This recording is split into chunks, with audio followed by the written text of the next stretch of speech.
ការដើរផ្លូវពោលគឺការប្រព្រឹត្តដើម្បីឲ្យបានទៅដល់សេចក្តីល្អសមតាមបំណងប្រាថ្នាគឺការស្រឡាញ់អ្នកដទៃជាការស្រឡាញ់ដោយសេចក្តីរាប់អានស្រឡាញ់ដោយមេត្តាព្រោះថាការស្រឡាញ់អ្នកដទៃបែបនេះអាចដោះស្រាយនៅបញ្ហាបានធ្វើឲ្យលោកនេះមានតែសុខសន្តិភាពមេត្តាជាធម៌សាងលោកនិងទ្រទ្រង់លោកការស្រឡាញ់អ្នកដទៃដោយធម៌មេត្តានឹងកើតឡើងបានឪពុកសូមប្រាប់ដល់កូនដូចតទៅ1សូមឲ្យកូនសម្លឹងមើលអ្នកដទៃថាជាមិត្តរួមកើតរួមចាស់រួមឈឺរួមស្លាប់ជាមួយគ្នាទាំងអស់មិនថាអតីតអនាគតឬបច្ចុប្បន្នឡើយ2សម្លឹងមើលផ្នែកល្អនៃសត្វលោកនិងសម្លឹងមើលបំណងប្រាថ្នានៃសត្វលោកដែលចង់បានសេចក្តីសុខដូចគ្នាព្រមទាំងសម្លឹងមើលសង្ខារលោកតាមសេចក្តីពិតផង3មានសេចក្តីសន្តោសគឺមានការពេញចិត្តតាមមានតាមបានជាភូមិឋានក្នុងជីវិតមានបានយ៉ាងណាក៏ព្រមល្មមយ៉ាងនោះមិនប្រកាន់ស្អិតព្រោះឃើញដល់ហេតុដែលសមគួរជាមួយផលសូមឲ្យកូនគិតថាមានក៏ល្អមិនមានក៏បានពេញចិត្តចំពោះរបស់ដែលសមគួរគឺរបស់ដែលបានមកដោយសុចរិតចិញ្ចឹមជីវិតដោយត្រប់ត្រជាក់ត្រជុំ4មានការតាំងចិត្តមាំឃើញទោសនៃសេចក្តីខ្ជិលឃើញគុណប្រយោជន៍នៃសេចក្តីព្យាយាមកាលបានជួបនៅរបស់ដែលមិនជាទីប្រាថ្នាត្រូវកូនធ្វើទុកក្នុងចិត្តថាលេបយសសុខទុក្ខសរសើរនន្ទាអត់លេបអត់យសជាច្បាប់ធម្មតារបស់ជីវិតបើក្តៅខ្លាំងកូនត្រូវពាក់មួកឬបាំងឆាប់កូនមិនត្រូវខំបន្ទុះនឹងក្តៅឡើយចំណុចទី1និងទី2ជាហេតុចិត្តនៃចិត្តមេត្តាចំណុចទី3សេចក្តីសន្តោសរារាំងលោភៈព្រោះបើលោភៈច្រើននាំឲ្យខូចការរាប់អានរហូតនាំចូលទៅរកការបៀតបៀនទៀតផងចំណុចទី4គឺព្យាយាមជាគូនឹងសន្តោសញ៉ាំងជីវិតឲ្យមានស្ថិរភាពជាប្រយោជន៍ដល់ការរក្សានៅគុណធម៌យ៉ាងទៀតការមិនញាប់ញ័រនឹងលោកធម៌មិនតោះចិត្តជាមួយនឹងរបស់ធម្មតាឈ្មោះថាមានធម៌ជាទីពឹងបើគល់មានធម៌ជាទីពឹងរមែងមិនខឹងក្រោធជាមួយអ្នកដទៃឡើយចៅកូនចាំទុកថាខឹងក្រោធនឹងអ្នកដទៃគឺលុតជង្គង់អង្វរសូមសេចក្តីសុខពីអ្នកដទៃឯការស្រឡាញ់រាប់អានអ្នកដទៃជាការចែកនៅសេចក្តីសុខដែលខ្លួនមានយ៉ាងសម្បូរឲ្យដល់អ្នកដទៃបើកូនចេះស្រឡាញ់រាប់អានអ្នកដទៃប្រកបទៅដោយធម៌មេត្តាហើយកូននឹងបាននៅសេចក្តីល្អសមតាមបំណងប្រាថ្នា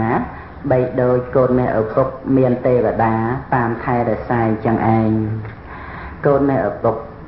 មនុស្សគ្រប់រូបដែលកើតមកក្នុងលោករមែងមានការតាក់ទងគ្នាដោយពាក្យនិយាយពាក្យនិយាយមានអំណាចដល់ក្រៃលែងកូនត្រូវយល់ដូចតទៅ1ពាក្យនិយាយអាចដូរផ្លាស់ហេតុអាក្រក់ឲ្យคล้ายមកជាហេតុល្អបាន2ពាក្យនិយាយអាចដូរផ្លាស់មនុស្សដែលមានទុក្ខឲ្យភ្លេចទុក្ខបាន3ពាក្យនិយាយអាចដូរផ្លាស់មនុស្សខ្ជិលឲ្យមកជាអ្នកមានព្យាយាមបាន4ពាក្យនិយាយអាចដូរផ្លាស់មនុស្សល្ងងឲ្យមកជាមនុស្សឆ្លាតបាន5ពាក្យនិយាយអាចដូរផ្លាស់មនុស្សដែលកំពុងមានកង្វល់ឲ្យជាមនុស្សស្ងប់បាន6ពាក្យនិយាយអាចដូរផ្លាស់មនុស្សជាចេះរឹងរូសឲ្យត្រឡប់មកជាមនុស្សបដៅងាយបាន7ពាក្យនិយាយអាចដូរផ្លាស់មនុស្សដែលខូចសតិឲ្យមានសតិវិញបាន8ពាក្យនិយាយអាចធ្វើឲ្យមនុស្សឆ្លោះគ្នាទៅជាល្អនឹងគ្នាក៏បានដែរយ៉ាងណាចំពោះពាក្យនិយាយនេះរមែងមានអំណាចដូចគ្នាដែរគឺអាចនិយាយឲ្យមនុស្សខូចប្រយោជន៍និយាយទម្លាយនៅសេចក្តីសុខចម្រើនរបស់អ្នកដទៃបានគ្រប់យ៉ាងដូច្នេះកូនត្រូវបប្រតិបត្តិក្នុងការនិយាយឲ្យបានហ្មត់ចត់កូនត្រូវហាត់និយាយនៅក្នុងវាចាល្អ5យ៉ាង1និយាយពាក្យពិតមិននិយាយលេះលោះ2និយាយពាក្យពីរោះមិននិយាយញុះញង់3និយាយត្រឹមត្រូវតាមកលៈទេសៈ4និយាយឲ្យបានប្រយោជន៍ដល់អ្នកស្ដាប់5និយាយដោយចិត្តមេត្តាប្រាថ្នាឲ្យអ្នកដទៃបាននៅសេចក្តីសុខឬនិយាយដោយចិត្តសប្បុរសស្មោះត្រង់មិននិយាយរបៀបព្រោះពឹសដាក់អ្នកដទៃឡើយកូនម៉ែឪពុកប្រាថ្នាឲ្យកូនបានចូលដល់សេចក្តីល្អ10ប្រការ1កូនត្រូវជាអ្នកមានសិលធម៌ប្រចាំខ្លួន2កូនត្រូវស្វែងរកការចេះដឹងមកដាក់ខ្លួន3 កូនត្រូវគប់រោគតែជាមួយមិត្តពិតប្រាកដ 4. កូនត្រូវជាមនុស្សប្រដៅងាយ 5. កូនត្រូវចេះជួយកិច្ចការអ្នកដទៃ 6. កូនត្រូវចេះស្រឡាញ់ធម៌សប្បុរស 7. កូនត្រូវមានជាយាមដោយអំណត់អត់ធន់ 8. កូនត្រូវសន្តោសចំពោះបច្ច័យ 4 9. កូនត្រូវមានស្មារតីដឹងមុខនេតិរបស់ខ្លួន 10. កូនត្រូវដឹងសេចក្តីពិតរបស់ជីវិត គឺត្រូវដឹងថាគ្រប់ជីវិតដែលកើតមកហើយរមែងបែកធ្លាយជាធម្មតាទៅមិនគួរប្រមាថក្នុងជីវិតនឹងត្រូវរកផ្លូវឲ្យបានផុតទុក្ខដោយការប្រព្រឹត្តតែអំពើល្អឪពុកសូមឲ្យកូនកុំជាមនុស្សដែលមិនចេះគ្រប់សូមឲ្យកូនបានស្គាល់រសជាតិនៃការគ្រប់គ្រាន់និងសូមឲ្យកូនចាំទុកថាមិនមានរបស់ណាក្នុងលោកដែលអាចធ្វើឲ្យកូនបានឆ្អែតគ្រប់គ្រាន់ក្រៅតែពីកូនខ្លួនឯងព្រមគ្រប់នោះឡើយនិងម្យ៉ាងទៀតក្នុងលោកនេះដែរមិនមានអ្វីណាដែលល្អសម្រាប់ខ្លួនកូនឲ្យក្រៃលែងជាងកូនជាមនុស្សល្អនោះទេកូននេះឪពុកកូនត្រូវយល់ដឹងថាសេចក្តីអត់ធន់ញ៉ាំងផលឲ្យសម្រេចបានគ្រប់យ៉ាងកូនត្រូវអត់ធន់ដូចតទៅ 1. អត់ធន់ក្នុងរឿងដែលគួរអត់ធន់ 2. អត់ធន់ក្នុងរឿងដែលមិនគួរអត់ធន់ឪសូមអធិប្បាយគឺមុនដំបូងកូនគួរអត់ធន់ក្នុងរឿងដែលគួរអត់ធន់ដូចជាអត់ធន់ចំពោះមុខនេតិអត់ធន់ក្នុងការបរិភោគការដេកការរៀនជាដើមចូលកូនអត់ធន់ដើម្បីអនាគតរបស់កូនសូមឲ្យកូនប្រកាន់ទុកថាសេចក្តីអត់ធន់គឺជាមុខនេតិរបស់យើងមួយផងដែរតទៅឪសូមឲ្យកូនចេះអត់ធន់ក្នុងរឿងដែលមិនគួរអត់ធន់ដូចជាយើងធ្វើល្អហើយតែត្រូវគេនិន្ទាធ្វើល្អដល់គេត្រូវគេបន្ទោសតបវិញនិយាយពិតធ្វើដោយស្មោះតែត្រូវគេពោលមួលបង្កាច់រឿងទាំងអស់នេះសុទ្ធតែយើងធ្វើបានត្រឹមត្រូវមិនគួរអ្វីដែលយើងត្រូវអត់ធន់នោះឡើយប៉ុន្តែយើងត្រូវអត់ធន់ទាំងដែលយើងមិនបានខុសនោះឯងសេចក្តីអត់ធន់បែបនេះលំបាកជាទីបំផុតបើកូនធ្វើបានឈ្មោះថាកូនល្អដល់ក្រៃលែងកូននឹងមានសេចក្តីសុខផលនឹងកើតមានដល់កូនព្រមទាំងបរិវារកាលណាបើកូនមានសេចក្តីអត់ធន់បែបនេះសេចក្តីអត់ធន់ធ្វើឲ្យបានជាមនុស្សដែលមានចិត្តធ្ងន់សេចក្តីអត់ធន់ធ្វើឲ្យរួចពីក្រញាំតណ្ហាសេចក្តីអត់ធន់ធ្វើឲ្យមានរបៀបវិន័យសេចក្តីអត់ធន់បញ្ឈប់សេចក្តីក្រោធបានសេចក្តីអត់ធន់ធ្វើឲ្យតម្កល់ខ្លួនល្អបានសេចក្តីអត់ធន់ជាដៃគូក្នុងការងារសេចក្តីអត់ធន់ជាអាវក្រោះរបស់ចិត្តសេចក្តីអត់ធន់នាំឲ្យមានមិត្តខ្សត់សត្រូវសេចក្តីអត់ធន់ជាបិតានៃគុណធម៌ទាំងពួងដែកដែលយកទៅដុតដោយភ្លើងហើយយកមកលួតដំធ្វើជាឧបករណ៍ផ្សេងៗរមែងរឹងនិងមានតម្លៃយ៉ាងណាមិញមនុស្សដែលអត់ធន់បានល្អក៏ជាមនុស្សរឹងតឹងនិងមានគុណតម្លៃយ៉ាងដូចនោះដែរកូនអ្នកឪពុកមុទិតាប្រែថាត្រេកអរតាមគឺជាដំណើរនៃចិត្តដែលទន់ភ្លន់ទៅរកអ្នកដទៃនៅពេលដែលអ្នកដទៃមានសេចក្តីសុខឬបានលៀបបានយសសូមឲ្យមុទិតាជាអភរណៈគឺគ្រឿងប្រដាប់កាយនៃកូនប្រុសស្រីទាំងឡាយឪពុកសង្កេតឃើញថាមនុស្សចំនួនច្រើនដោយប្រកដីមិនសូវមាននៅមុទិតាជាមួយនឹងអ្នកដទៃឡើយមុទិតាគឺជាការសម្ដែងចេញនៅសេចក្តីត្រេកអរតាមពោលគឺរួមត្រេកអរទាំងផ្លូវកាយទាំងផ្លូវវាចាទាំងផ្លូវចិត្តជាមួយអ្នកដែលបានជួបប្រសពនឹងសេចក្តីសម្រេចនៅប្រយោជន៍នោះមុទិតាប្រែតែត្រេកអរតាមអ៊ីសាប្រែថាមិនត្រេកអរតាមដោយអំណាចនៃចិត្តរិស្យាពោលគឺការច្រណែន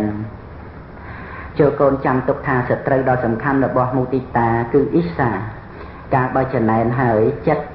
ក៏មិនត្រេកអរមិនមានការពេញចិត្ត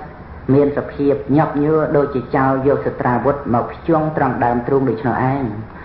កាលណាបើបានដឹងថាអ្នកដទៃបានល្អហើយមិនថាជាបងប្អូនជាមនុស្សរួមការងារឬជាអ្នកមានគុណណាណាឡើយអ្នកដែលមានអ៊ីសាក៏ដល់នឹងការស្លុតចិត្តបែបម្យ៉ាងមានការអន់ចិត្តជាដើមបើមិនទុកស្កាត់ទេវានឹងបណ្ដាលឲ្យមានរឿងមិនល្អផ្សេងៗកើតឡើងដែលជារឿងគួរឲ្យខ្លាចវិធីកម្ចាត់អ៊ីសាគឺអប់រំចម្រើននៅមុទិតាមានសទ្ធាជឿហេតុផលមានបញ្ញាយល់ដឹងដល់រឿងក្នុងលោក មិនយល់ថាសម្បត្តិក្នុងលោកវាអស្ចារ្យណាស់នោះទេតាមពិតវាគ្រាន់តែសម្រាប់ដោះស្រាយនៅសេចក្តីទុក្ខលំបាកប្រចាំរូបកាយតែប៉ុណ្ណោះបើរូបកាយមិនមានហើយក៏មិនចាំបាច់ទ្រព្យសម្បត្តិអ្វីបន្តិចបន្តួចឡើយដូចជាថ្នាំសម្រាប់ព្យាបាលរោគថ្នាំមិនមែនសំខាន់អ្វីជាងការមិនមានរោគនោះទេដូច្នេះខ្លឹមសារសំខាន់ក្នុងជីវិតគឺការប្រព្រឹត្តធម៌ដើម្បីរំលត់ទុក្ខកូនត្រូវហាត់អប់រំចម្រើននៅមុខចិត្តាចាប់ផ្ដើមពីក្រុមគ្រួសារទៅមុនរួចហើយផ្សាយពង្រីកទៅដល់អ្នកដទៃជាខាងក្រៅទៀតអ៊ីសាក៏នឹងសាបសូន្យទៅម្ល៉េះហើយកូនមេឪពុកដែលមានតែមុខចិត្តាចំពោះអ្នកដទៃយ៉ាងនេះសិរីសួស្តីនិងសេចក្តីសុខក៏ចូលមករកជីវិតរបស់កូនព្រមគ្នានឹងគុណធម៌ផ្សេងៗទៀតដល់ច្រើនចូលកូនចាំកុំភ្លេចមុខចិត្តាមុខចិត្តាមុខចិត្តាកូនមេឪពុកឪសូមទូលមានកូនថាគប់ពេលនាំទៅរកខុសស្រីប្រុសចូលចាំកុំតាមចង់គប់ប្រាជ្ញនាំទៅរកត្រង់សិលល្អភោរផង់ចង់ត្រឹមត្រូវខ្សែគប់បាបប្រមិតពិតនាំខ្លួនឲ្យខុសផ្ទួនគេអាស្រូវកំណើតជាមនុស្សក្រពេកទៅកូនត្រូវស្ដាប់ឪទៅឈ្មោះល្អចង់កសាងខ្លួនកុំឆ្ងាយអ្នកប្រាជ្ញកូនមេឪពុកកូនត្រូវចាំជានិច្ចថាការឈ្នះដល់ក្រៃលែងជាទីបំផុតគឺការឈ្នះចិត្តរបស់ខ្លួនឯងព្រោះហេតុនេះកូនត្រូវវឹកហាត់បង្កប់ខ្លួនឯងឲ្យបានការដែលកូនបង្កប់ខ្លួនឯងបានហើយកូនធ្វើអ្វីក៏បានសម្រេចដែរឈ្នះខ្លួនឯងប្រសើរជាងកូនមេឪពុកការសម្ដែងសេចក្តីគោរពដាក់ខ្លួនអោនលំទោនជាមេរិយាទនៃមនុស្សល្អកូនកុំអួតអាងតម្កើងខ្លួនជាមួយនឹងអ្នកណាឲ្យសោះព្រោះវាមិនបានឲ្យផលល្អដល់ដំណើរជីវិតរបស់កូនឡើយការតម្កើងខ្លួនមិនមែនជាការគោរពខ្លួនទេកូនមេឪពុកកូនចូលញញឹមដាក់អ្នកដទៃដោយតែកូនប្រាថ្នាឲ្យអ្នកដទៃញញឹមមករកកូនអញ្ចឹងដែរបើកូនញញឹមដាក់កញ្ចក់ក៏ញញឹមដាក់កូនវិញនៅពេលកូនខឹងក្រោធនឹងបុគ្គលណាកូនសាឡបងរត់ទៅឆ្លោះមុខខ្លួនឯងក្នុងកញ្ចក់មើលកូននឹងជួបយក្សនៅក្នុងកញ្ចក់នោះពិតជាមិនខានឡើយបើចង់ឲ្យមុខស្អាតត្រូវកុំខឹងកូនមេឪពុកការស្រឡាញ់មិនមានដាក់លក់ឡើយបើកូនចង់បានកូនត្រូវធ្វើដោយខ្លួនឯងពេលកូនឲ្យសេចក្តីស្រឡាញ់ទៅអ្នកដទៃ